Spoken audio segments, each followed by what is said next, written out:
네, 우리 함께 봉독한 오늘 본문 말씀을 통해서 하나님께 붙들리다라고 하는 제목의 말씀 함께 나누고 또 말씀 가지고 또 하나님 주시는 은혜의 자리, 그 기도의 자리, 주의 능력이 임하는 그런 축복의 자리에 우리 함께 설 수 있길 원합니다. 지금 바울은 로마 감옥에 갇혀 있어요. 하지만 그의 시선은 결코 좁아지지 않았습니다. 그러니까 오늘 작은 곳에 뭐 이렇게 매이게 되어지면 이게 크게 보지 못하고 좁아지는 시야를 갖게 되어지는데요. 그러지 않았다는 것입니다. 그는 죽음을 앞두고 있었지만 여전히 교회를 사랑하고 교회를 걱정했고 또 복음을 붙잡고 제자 디모데에게 마지막 편지로 지금 이렇게 권면하고 또 격려하고 있었습니다. 디모데는 그 에베소 교회를 담임하고 있었던 젊은 목회자였습니다. 근데 이 교회 안에 거짓 교사들과 또 외부의 핍박 그리고 내부의 혼란 속에 이 젊은 이 사역자가 지쳐가고 있었고 정말 위축되어져 있었습니다. 그런 디모데를 향해서 바울은 이런 얘기를 합니다. 15절 말씀인데요. 너는 진리의 말씀을 옳게 분별하며 부끄러울 것이 없는 일꾼으로 인정된 자로 자신을 하나님 앞에 드리기를 힘쓰라라고 말입니다. 여러분, 바울은 이 복음이란 단지 말로만 전하는 것이 아니라고 지금 얘기하는 거예요. 하나님 앞에 자신을 드리기에 힘쓰라고 말하는 이 말씀은요, 삶을 실천해야 한다라고 하는 것을 오늘 우리에게 보여주고 있습니다. 진리를 전하는 것 얼마나 중요합니까? 하지만 말씀에 어긋나지 않는 삶을 살아내는 것 그 자체가 여러분 하나님께 붙들린 자의 모습이라는 것입니다. 오늘 본문은 바로 그런 삶으로 저와 여러분을 초대하고 있습니다. 자, 말씀 한번 그래서 살펴볼게요. 바울은 디모데에게 이렇게 권면합니다. 이 14절 말씀을 좀 세번역 성경으로 이렇게 좀 읽어드리면 이렇습니다. 신도들에게 이것을 일깨우십시오. 하나님 앞에서 그들에게 엄숙히 명하여 말다툼을 하지 못하게 하십시오라고 하는 번역이 되어져 있습니다. 바울이 지금 디모데에게 가장 먼저 당부하는 것이 무엇입니까?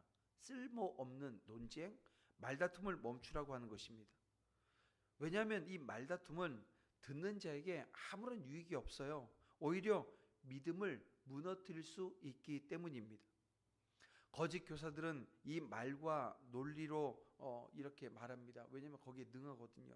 하지만 그 안엔 진리가 없고 능력도 없고 생명도 없었습니다. 자, 오늘 본문에 그 대표적인 두 사람을 얘기합니다. 후메네오와 빌레도라고 하는 사람을 이야기하는데요. 이들이 부활이 이미 지나갔다고 주장을 했나 봐요. 그래서 사람들이 생각해 보세요. 여러분, 오늘 우리가 부활이 이미 지나가 버렸다 하게 되어지면 우리는 부활 못했잖아요. 어떻게 돼요? 믿음이 무너져 버리는 거예요. 아니, 부활이 지나갔다라고 하는 이 이야기를 이 교회 안에서 주장을 해서 그 성도들의 그 믿음을 막 무너뜨리고 파괴하고 있었습니다. 바울은 이에 대해서 분명히 이야기합니다. 19절에 보니까 그러나 하나님의 견고한 터는 섰으니 라고 말합니다. 하나님의 견고한 터는 섰다는 거예요. 여러분, 진리는 흔들리지 않습니다. 진리는 논쟁으로 세워지는 것이 아니고요, 삶으로 증명되어질 때 빛이 나는 겁니다. 거짓 교사들은 망령되고 허탄한 말을 합니다. 이들이 가지고 있는 특징이 이러해요. 이들은 진리에서 벗어나 예수님의 부활뿐만이 아니라 그리스도께서 우리 죄를 위해 죽으신 것을 부정해버렸습니다. 그러나 이런 이단 사상이 사람들의 신앙을 갉아먹을지는 몰라도 여러분, 하나님의 교회를 무너뜨릴 수는 없다는 것입니다. 왜 그렇습니까? 하나님의 견고한 터 위에 섰기 때문입니다. 하나님이 자기 백성을 아시고 주님의 이름을 부르는 자마다 경건을 드러낼 것이 이 분명하기 때문에 그래요. 여러분, 오늘 우리가 살고 있는 이 시대, 이 말씀이 주어지고 거의 2000년이라고 하는 시간이 흘렀습니다. 그런데요, 지금 오늘 우리의 모습이 2000년 전의 모습, 그 현상과 비슷하다는 것입니다. 교회 안에서도 이 신학적 논쟁과 판단이 난무합니다. 인터넷과 미디어를 통해서 말은 넘쳐나고 있지만 삶으로 그 진리를 보여주는 사람은 그리 많지 않은 것 같아요. 그래서 사도 바울이 오늘 우리에게 이런 권면을 하는 겁니다.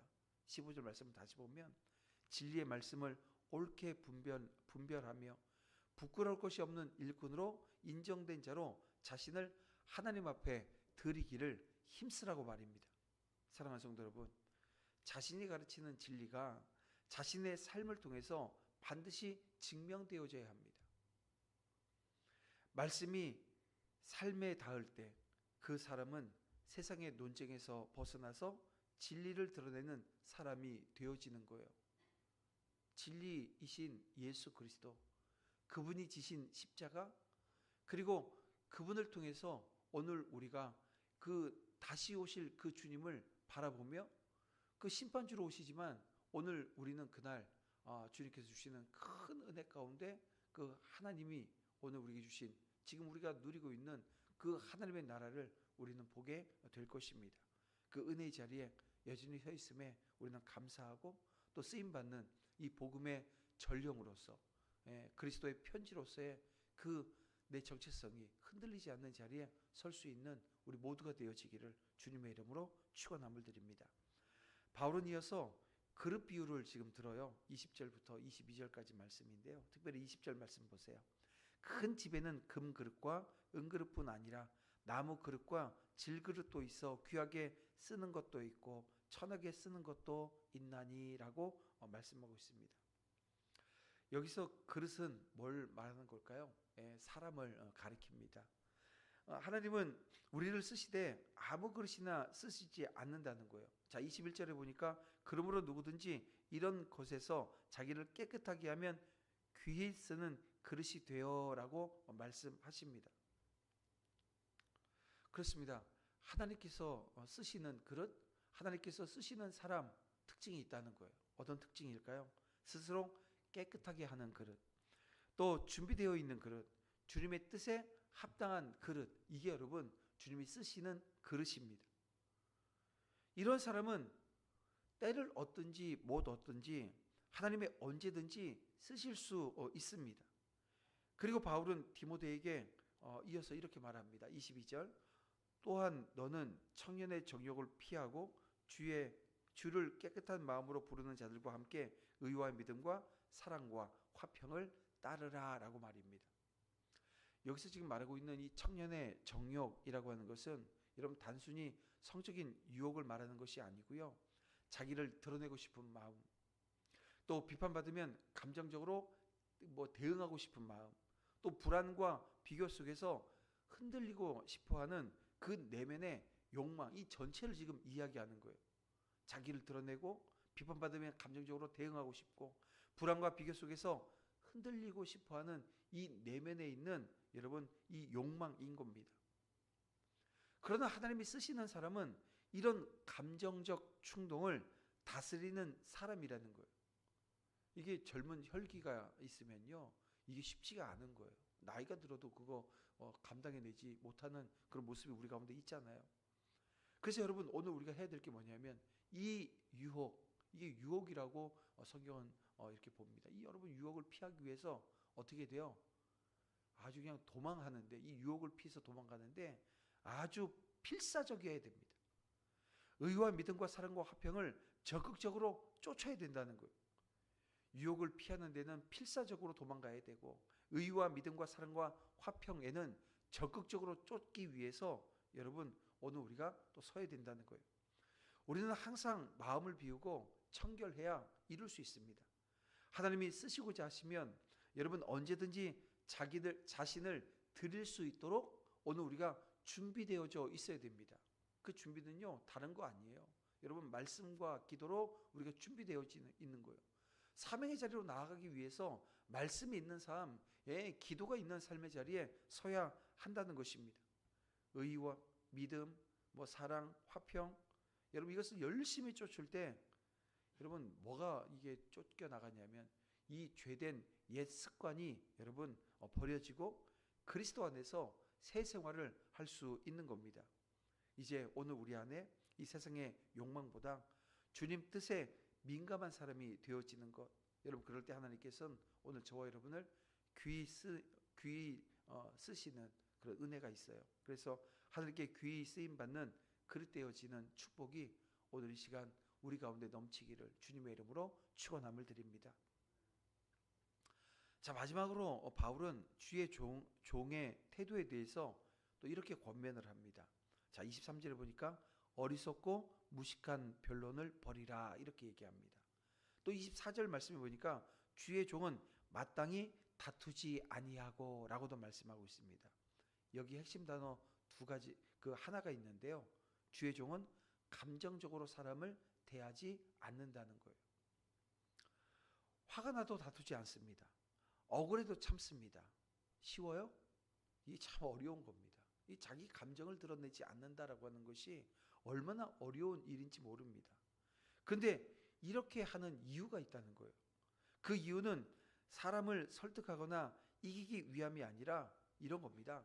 그 영혼을 주님께로 인도하기 위해서 화가 나도 다투지 않고 억울해도 참는 거예요. 자, 25절 말씀을 보세요. 거역하는 자를 온유함으로 훈계할지니라고 하는 이 말씀을 보시길 바랍니다. 진리 위에 선 사람은 말로 싸우는 사람이 아니라 삶으로 설득하는 사람이에요. 말로 싸우는 게 아니라 살아가는 삶의 자리에서 설득한다는 겁니다. 온유는 여러분 약함이 아닙니다. 자기를 절제하는 힘입니다. 그 온유함이 결국 사탄에게 매여 있는 자들을 풀어주는 열쇠가 되어지는 거예요. 하나님이 회개를 허락하셔서 진리를 아는 일이 가능하게 되어집니다. 그러므로 거역하는 자라 할지라도 무조건 율법적으로 잘라내지 않고 온유함으로 징계하고 여러분 섬길 수 있는 그 은혜가 우리 가운데 있길 원합니다. 말씀을 정리해 볼게요. 바울은 감옥에 있으면서도 진리를 외쳤고 진리를 지켰고 진리를 삶으로 살아냈습니다.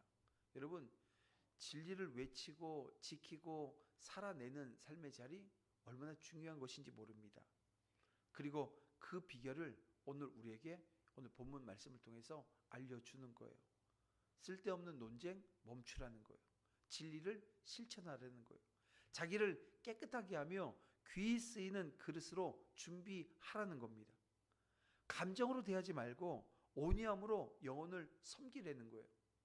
쉽지 않은 거예요. 한 번은 할 수 있어도 여러분 그 자리에 계속 서기 위해서는 어떻게 돼요? 성령께서 나를 이끄시고 성령께서 나를 붙들어 주시며 성령께서 계속 나를 조명해 주셔서 내 안에 연약하고 부족한 그 모습들이 보여져야 되고 그러면 회개하게 되어지고 그러면 오늘 나의 삶의 자리를 다시 한번 돌아보는 은혜가 있는 것입니다. 그렇게 하나님께서는 저와 여러분을 붙들어 주실 겁니다. 오늘 우리도 오늘 본문에 이 고민하고 있는 바울처럼 또 그 고민을 받아 사역의 자리에서 헌신하는 그 디모데처럼 하나님께 붙들려 이 복음을 살아내는 저와 여러분 되어지기를 주님의 이름으로 축원함을 드립니다. 오늘도 이 복음 안에서 하나님께 붙들림 바 되어진 우리 모두의 삶이 하나님이 요구하시고 오늘 우리에게 원하시는 삶의 자리로 나아가기 위해서 뭔가를 해야 되는 강박이 오늘 우리 안에 있잖아요. 근데 이게요 자발적 강박되어서 하나님께서 내 삶을 붙드시는 것이 어떤 것인가 라고 하는 것을 세상에 나타나고 드러내며 가까운 부부지간에도 그것을 드러내고 이게 증거하는 그런 은혜가 있기를 주님의 이름으로 축원함을 드립니다. 이 아침 이렇게 주신 말씀 붙들고 함께 기도하길 원합니다. 기도할 때 이렇게 기도하며 나아가겠습니다. 주님, 진리 위에 굳게 서서 헛된 말과 다툼을 멀리하게 하시고 깨끗한 그릇처럼 날마다 자신을 정결하게 하며 주님의 뜻에 합당하게 쓰임받기 위해서 준비되어진 인생 되게 하여 주시옵소서. 복음의 영광을 온유함으로 실천하길 원합니다. 영혼을 주님께 인도하는 삶을 살게 하여 주시옵소서. 우리 다 같이 주여 한번 부르고 간절한 마음으로 함께 기도하며 나아가겠습니다. 다 같이 기도합니다. 주여 아버지 인도해 주시옵소서. 붙들어 주시옵소서. 내 삶의 자리를 하나님께서 인도하시고 붙들어 주셔서 말씀이 있는 삶 이끄신 놀라운 은혜의 삶의 자리에 설 수 있는 역사를 해주시기 원합니다. 아버지 하나님, 하나님의 은혜가 아버지의 놀라운 붙드심의 은혜가 우리 가운데 넘치길 원합니다. 주님 인도하시고 붙들어 주시옵소서. 십자가